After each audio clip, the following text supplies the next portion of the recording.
The smell of lilies was suffocating. My mother hated lilies, yet they crowded the church, white petals drooping like mourning veils, their sweetness curling in my throat. And then I saw her, scarlet dress, crimson lipstick, clutching my father's arm like a trophy she'd just won. She leaned in, her voice carrying just enough to slice through the hushed murmurs. She was cold. Now I'm the one who warms his bed and his heart. I didn't look at her. I didn't need to. My fingers tightened around the folder inside my bag, feeling the stiff weight of the inheritance papers. The truth was a weapon, and today I was loaded. But I wasn't going to fire just yet. When I was 12, I thought my father was a hero. He kissed my mother's cheek every morning, fixed the squeaky kitchen cabinet, and told me stories about how they met. She'd laugh quietly while he spoke, but there was a sadness in her eyes even then. I didn't understand it until years later.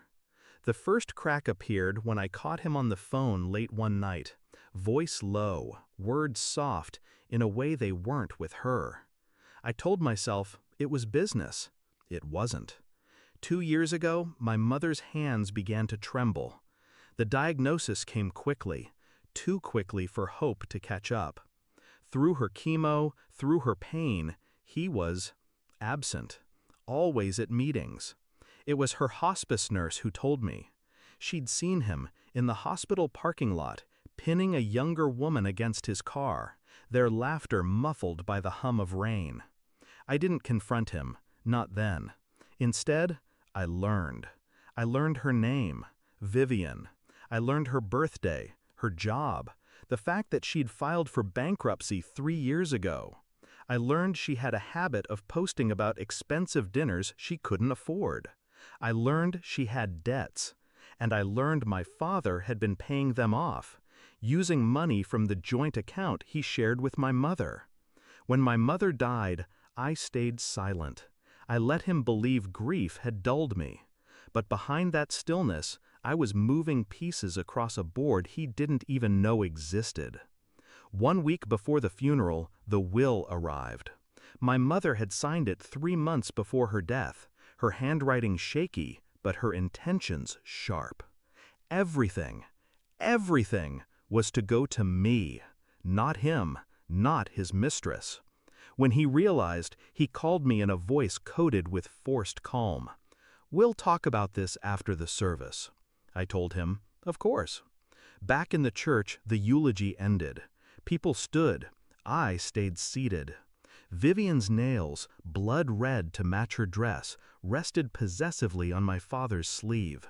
She was smiling at the whispers around us.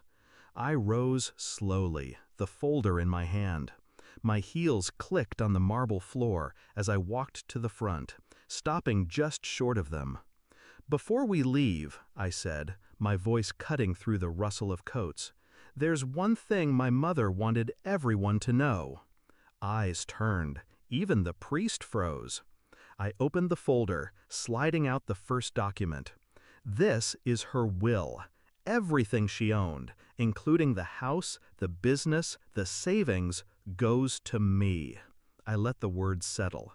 Which means, Dad, the home you've been sharing with your friend here, the one you've been paying her debts from, that's mine now. Vivian's smile faltered. My father's jaw tightened. I took another step closer, my tone almost kind.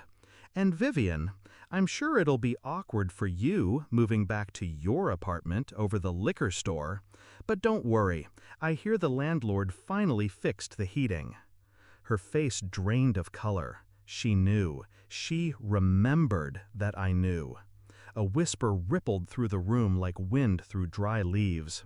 I turned, but paused. One last hit. "Oh, and Dad, Mom knew about you two. She told me the night she signed the will.